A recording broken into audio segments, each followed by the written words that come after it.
বিজেপিতে যোগ দেওয়ার পর প্রথমবার শিলচরে সুস্মিতা দেব।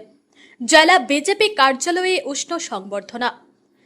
বিজেপিতে যোগ দেওয়ার পর পশ্চিমবঙ্গ থেকে রাজ্যসভার নবনির্বাচিত সাংসদ হিসেবে প্রথমবার নিজের জন্মশহর শিলচরে পৌঁছালেন সুস্মিতা দেব। শনিবার জেলা বিজেপি কার্যালয়ে তাকে ঘিরে উৎসবের আবহ তৈরি হয়। দলীয় নেতাকর্মীরা ফুলের তোড়া, উত্তরীয় ও জয় শ্রীরাম ধ্বনির মাধ্যমে তাকে আন্তরিক সংবর্ধনা জানান।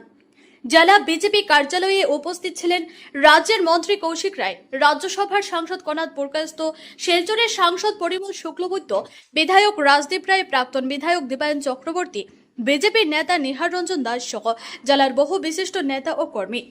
সকলেই নবনির্বাচিত সাংসদকে শুভেচ্ছা ও অভিনন্দন জানান। সংবর্ধনা অনুষ্ঠানের পর সুস্মিতা দেব দলীয় নেতাকর্মীদের সঙ্গে মত বিনিময় করেন।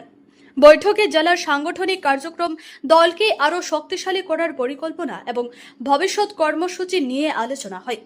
প্রসঙ্গত, সম্প্রতি তৃণমূল কংগ্রেস ছেড়ে ভারতীয় জনতা পার্টিতে যোগ দেন সুস্মিতা দেব।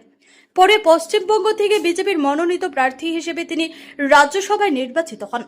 সাংসদ নির্বাচিত হওয়ার পর এই প্রথম শিলচর সফরে এসে দলীয় নেতাকর্মীদের সঙ্গে সাক্ষাৎ করেন তিনি। দাদা একটু ক্লোজ দাদা একটু ক্লোজ দাদা।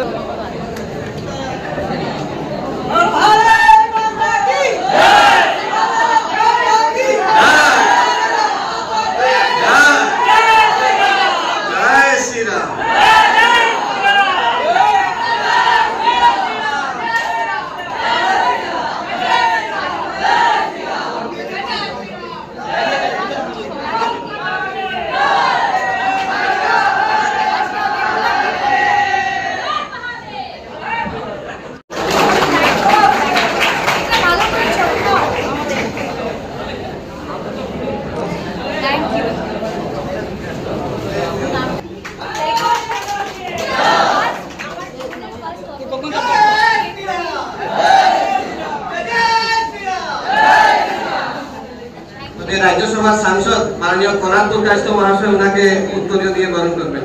फुलेर तोड़ा दिए शुभेच्छा ज्ञापन करबेन।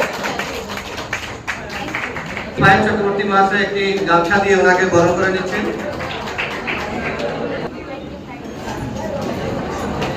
आज भारतीय जनता पार्टी सबाइके आपन करे निয়েছে।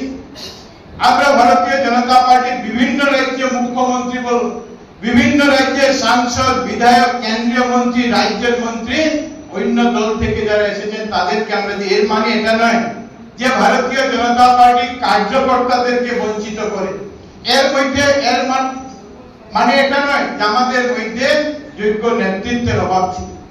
মোদিজির যে স্বপ্ন ছিল যে কংগ্রেস মুক্ত ভারতবর্ষ গড়তে হবে, কংগ্রেস মুক্ত, এই যে কংগ্রেস বিচারধারা যেটা ছিল সেই বিচারধারা থেকে মানুষকে মুক্ত করতে হবে। আর সেই জন্য এই বিচারধারা, ভারতীয় জনতা পার্টির বিচারধারার সঙ্গে যারা যুক্ত হয়েছে এদের এরকম প্রত্যেককে ভারতীয় জনতা পার্টি নিজের পরিবারে আপন করে নিয়ে তাদেরকে বিভিন্ন দায়িত্বে আমরা দিয়েছি। আর আপনারা দেখেছিলেন যে 12 বছরে যাদেরকে আমরা নিয়েছি, 12 বছরে যাদেরকে আমরা নিয়েছি, বিভিন্ন রাজ্যে মুখ্যমন্ত্রী থেকে শুরু করে বিভিন্ন দায়িত্ব দেওয়া হয়েছে।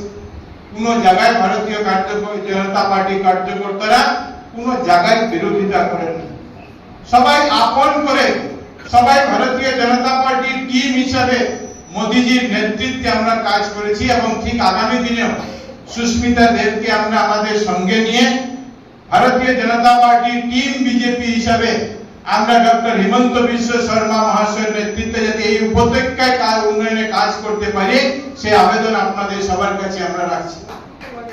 সুস্মিতা দেব মহাশয় বলেছেন যে উনার উচিত ছিল, যদি ভালো হতো, উচিত নয় ভালো হতো, উনি যদি 21-এ কংগ্রেস থেকে সোজা বিজেপিতে চলে আসতেন।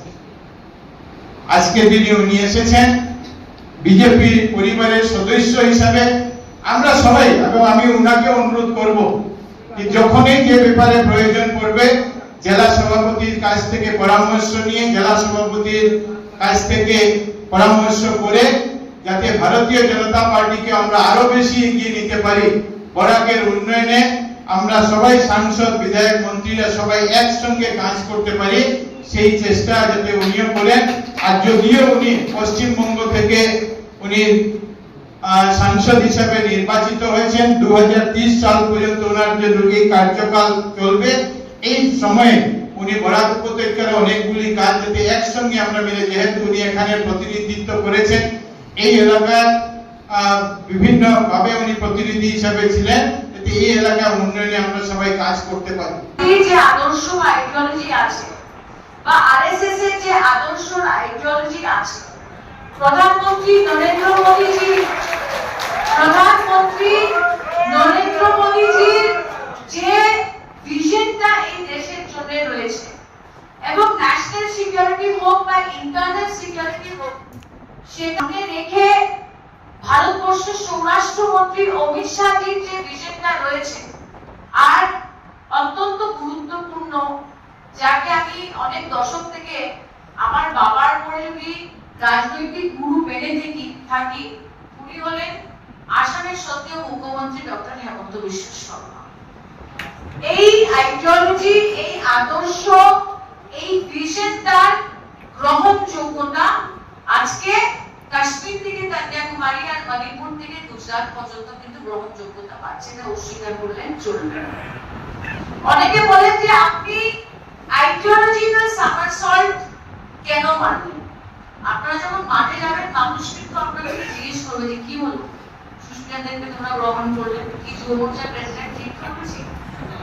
কিন্তু আপনি স্পষ্টভাবে বলে দিই কি হয়, আমরা যখন একটা পাঠশালার ছাত্রী বা ছাত্র থাকি, তখন আমরা ইতিহাস যখন পড়ি বা যে কোনো সাবজেক্ট পড়ি, আমাদের এই সাবজেক্টটা কে পড়ায়? ওই পাঠশালার অধ্যাপক বা হেডমাস্টার পড়ায়। তো আমি যে পাঠশালার ছাত্রী ছিলাম স্টুডেন্ট লাইফ থেকে, সেই পাঠশালার নাম ছিল ভারতীয় জাতীয় কংগ্রেস এবং তারপরে সর্বভারতীয় তৃণমূল কংগ্রেস। তো সেই পাঠশালার হেডমাস্টার আমাকে বুঝিয়েছে যে বিজেপির আইডিওলজি কি আর আরএসএস এর আইডিওলজিটা কি। কিন্তু ভারতীয় জনতা পার্টিতে জয়েন করার আগে 9 জুলাই আমি কিন্তু আমার ইস্তফাটা দিয়েছিলাম 9th জুন বা 10th জুনে দিয়েছিলাম। এক মাস যেরকম কম্পিউটারের হার্ড ডিস্কে রিবুট করা হয়, আমি আজকে রুমটাকে ধন্যবাদ জানাচ্ছি, আমাকে দুটো বই দিয়েছে, এটা পড়তে হবে। কিন্তু এছাড়া ভূপেন্দ্র যাদবজি মাননীয় মন্ত্রী এবং পশ্চিমবঙ্গের যিনি দায়িত্বে ছিলেন, উনি আমাকে একটা বই গিফট করেছিলেন যখন প্রথমবার দেখা হতো। সো যেভাবে কম্পিউটার রিবুট হয়, আমাকে নতুন করে শিখতে হয়েছে। কারণ আগে যে চশমা পরে আমি বিজেপির দিকে তাকিয়েছি বা বিজেপির আইডিওলজির দিকে তাকিয়েছি বা আরএসএস এর অ্যাক্টিভিটির দিকে তাকিয়েছি, সেটা কিন্তু ওই পাঠশালার হেডমাস্টার আমাকে শিখিয়েছে। কিন্তু এটা আমি অস্বীকার করবো না, আজকে আপনাদের মধ্যে দাঁড়িয়ে যদি আমি বলি যে আমি সব শিখে নিয়েছি, আমি আরএসএস এর হিস্ট্রি, ইতিহাস সব জানি বা বিজেপির ব্যাপারে সব শিখে নিয়েছি, এটা বলা সঠিক হবে না। আমার ধারণা যে আগামী দিনে আপনাদের সঙ্গে যখন কাঁধে কাঁধ মিলিয়ে কাজ করব, হাতে হাত মিলিয়ে কাজ করব, আপনাদের কাছ থেকে আমার অনেক কিছু শেখার আছে, সেটা আমি মাথা পেতে নিশ্চয়ই শিখবো। এটার মধ্যে